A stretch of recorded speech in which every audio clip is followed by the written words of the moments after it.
तो ज़रा ये बताएं कि संसार के ये सारे बड़े नेता हैं, इनमें कॉमन क्या है? जैसे कि Barack Obama, Xi Jinping, Sheikh Mohammed bin Zayed, Sheikh Hasina, Shinzo Abe, Benjamin Netanyahu और इमैनुअल मैक्रोन। अब इनमें कॉमन ये है कि जब ये हिंदुस्तान आए थे तो प्रधानमंत्री मोदी ने प्रोटोकॉल को तोड़ा था और इनको एयरपोर्ट पे पर्सनली रिसीव करने गए थे। अब मैं दो और नेताओं का नाम लेता हूं, बताइए उनमें क्या कॉमन है? जस्टिन ट्रूडो और व्लादिमीर पुतिन। इन दो नेताओं के सिलसिले में मोदी जी प्रोटोकॉल के साथ रहे, वो एयरपोर्ट नहीं गए उनको पर्सनली रिसीव करने के लिए।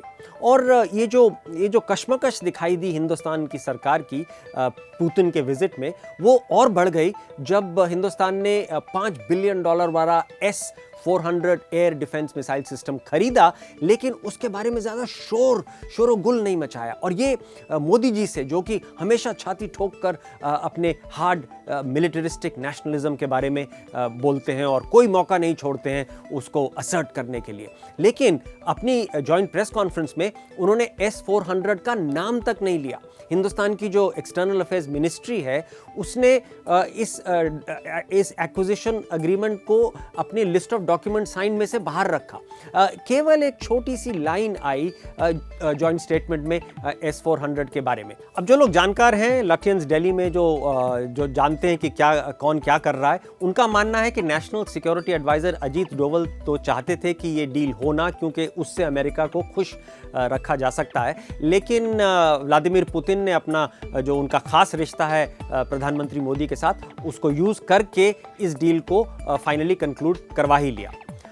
अब देखिए, प्रेसिडेंट डोनाल्ड ट्रंप के जो सैंक्शंस थ्रेटन्ड हैं, जो वो कह रहे हैं कि वो हर उस कंट्री के पे लगाएंगे जो रशिया के साथ ऐसी डील करता है, वो क्लियरली सारी सेरेमनीज पे हावी था। और जो दूसरी बड़ी चीज हावी हो रही थी वो थी चाइना की invisible presence of the dragon, जो कि चाइना चाहता है कि रशिया को किसी तरह से एक एंटी वेस्ट एक्सिस में बिल्कुल एम्ब्रेस करके एक ऐसा फ्रंट, एंटी वेस्ट फ्रंट बनाया जाए। अब मेरे जैसे लोग जो कि 1960s और 70s, जब कोल्ड वॉर अपने सबसे पीक पे था, जब हम उन दिनों स्कूल और कॉलेज में पढ़ते थे, तो ये कॉन्ट्रास्ट जो था ये बिल्कुल स्टार्क था। क्योंकि उन दिनों जब ब्रेजनेव और इंदिरा गांधी का समिट होता था, तो उसको हम एक सेलिब्रेशन ऑफ डिफाइंस होता था। वो बिल्कुल अमेरिका को दिखाते थे कि किस तरह से ये एशियन पावर्स हैं जो कि अमेरिका के सामने खड़े हो सकते हैं। लेकिन जो पुतिन और मोदी का समिट था, वो बहुत कोशिश कर रहा था कि किसी तरह से अमेरिका के रेडार के नीचे से निकल जाएं। तो अब सवाल ये उठता है कि हिंदुस्तान और रशिया का रिलेशनशिप का फ्यूचर क्या है, कैसा होगा ये आने वाले सालों में? इसमें कुछ ऐसा सब्सटेंस है, कुछ ऐसा दम है कि जैसे कि पहले होता था, जो कि जबकि दोनों का एक लोग मानते थे कि लव अफेयर है। आपको ध्यान होगा जब हिंदुस्तान और सोवियत यूनियन ने फ्रेंडशिप ट्रीटी साइन करी थी, तो किस तरह से अमेरिका को उससे प्रॉब्लम हुई थी। तो एक बार ज़रा थोड़ा हिस्ट्री में जाके देखते हैं कि ये पिछले सालों में हुआ क्या है। जब सोवियत यूनियन 1991 में बिखर गया, टूट गया, तो हमारा रिलेशनशिप भी उसके साथ काफ़ी बिखर गया। और अब जो रिलेशनशिप उसके बाद बना पिछले 25 साल में, वो ज़्यादातर मिलिट्री हार्डवेयर के आसपास ही केंद्रित रहता है। वो उतना फ्रेंडशिप, ऑल वेदर फ्रेंडशिप वाला रिलेशनशिप अब नहीं रहा, एक मिलिट्री हार्डवेयर में सिमट के रह गया है। और इसी वक्त में हिंदुस्तान और अमेरिका का रिलेशनशिप काफ़ी क्लोज हो गया है। 9/11 के टेररिस्ट अटैक के बाद तो ये दोस्ती और गहरी हो गई, और हमारे जो इंटरेस्ट थे वो एक साथ जुड़ गए थे, क्योंकि दोनों के इंटरेस्ट में इस्लामिक एक्सट्रीमिज्म के साथ लड़ना था, और ये भी देखना था कि चाइना जो है अपने जिस तरह से वो अग्रेसिवली राइज कर रहा था, वो भी एक दोनों के लिए थ्रेट बन सकता है। और 2008 की जब हमने न्यूक्लियर डील, इंडिया और अमेरिका की न्यूक्लियर डील साइन हुई, तो ये दोस्ताना और भी गहरा हो गया, ये बॉन्ड और भी स्ट्रांग हो गया। इससे जो उनको रशिया को और चाइना को और पाकिस्तान को ये हिंदुस्तान और अमेरिका की दोस्ती देख के उनको काफ़ी लगा कि अब उनको अपने रिश्ते जो हैं करीब लाने होंगे, क्योंकि उसको काउंटर वेलिंग फोर्स बनाना उनके लिए ज़रूरी हो गया था। मॉस्को ने भी और रशिया ने भी अपनी जो मिलिट्री इक्विपमेंट की सेल्स हैं वो पहले पाकिस्तान को कभी नहीं करते थे, लेकिन उन्होंने वो पाकिस्तान को देना शुरू किया।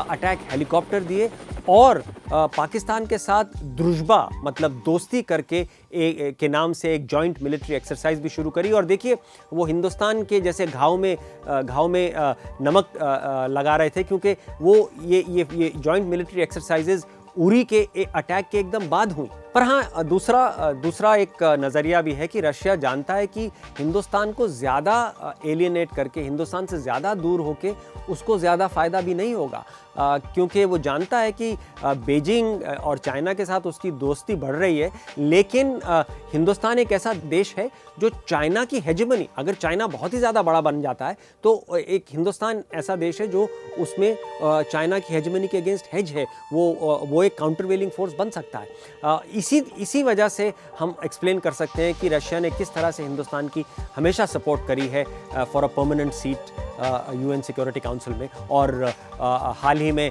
हमारी membership of the nuclear suppliers group, उसमें रशिया ने हमेशा हिंदुस्तान की सपोर्ट करी। और ये भी एक सच बात है कि आज भी हिंदुस्तान के वेपन्स जो हैं 62%, 62% बिटवीन 2013 एंड 2017 रशिया से ही आते हैं, और ये आंकड़े सिप्री ने दिए हैं।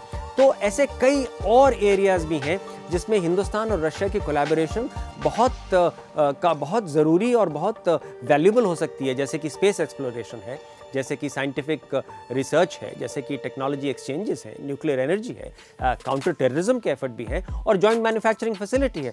तो ये एक रिश्ता ऐसा है जैसे कि पुराना कंबल का रिश्ता होता है। वो कंबल शायद पुराना हो जाए, थोड़ा फ्रे हो जाए, उधड़ जाए, लेकिन जब आप उस कंबल को लेते हैं तो आपको एक कंफर्टेबल फीलिंग होती है कि एक पुरानी दोस्ती और पुरानी सहानुभूति की फीलिंग होती है। ऐसा रिश्ता है इंडिया और रशिया का। और हाँ, ये भी सच है कि ये शायद अमेरिका को ना अच्छा लगे कि किस तरह से हिंदुस्तान और रशिया आज भी दोस्त बने हुए हैं, लेकिन वो जानते हैं कि उनको ये टॉलरेट करना पड़ेगा, क्योंकि जिस तरह से चाइना ने अपनी दोस्ती रशिया के साथ बढ़ाई है, जिस तरह से चाइना भी रशिया के वेपन्स खरीद रहा है, वॉर प्लेन्स खरीदे हैं उन्होंने रशिया से, उन्होंने भी S-400 air defence missile system खरीदा है, और जिस तरह से चाइना और रशिया जॉइंट मिलिट्री एक्सरसाइजेस कर रहे हैं, उनकी ये जो पार्टनरशिप स्ट्रांग हो रही है, उससे जो पूरा संसार का जो पावर डायनामिक है वो एकदम बदल सकता है। अमेरिका जानता है कि अगर चाइना और रशिया ज़्यादा क्लोज आ गए तो एक बहुत भारी सुपर पावर एसिमेट्री दुनिया में बन सकती है, और ये सबसे ज़्यादा प्रॉब्लम होगी अमेरिका के लिए, यूरोप के लिए, जापान के लिए और हिंदुस्तान के लिए। और अमेरिका ये भी जानता है कि क्योंकि हिंदुस्तान की एक परंपरागत दोस्ती, ट्रेडिशनल फ्रेंडशिप है रशिया के साथ, और अमेरिका भी ये जानता है कि हिंदुस्तान ही एक ऐसा देश है जिसकी दोस्ती रशिया के साथ इतनी है कि वो आज चाइना और रशिया का अगर एक्सेस बनता है, अगर उनकी जो स्ट्रेटेजिक अलायंस है वो ज़्यादा गहरी हो जाती है, ज़्यादा स्ट्रांग हो जाती है, तो हिंदुस्तान एक ऐसा देश है जो रशिया को चाइना के ज़्यादा करीब आने से रोक सकता है।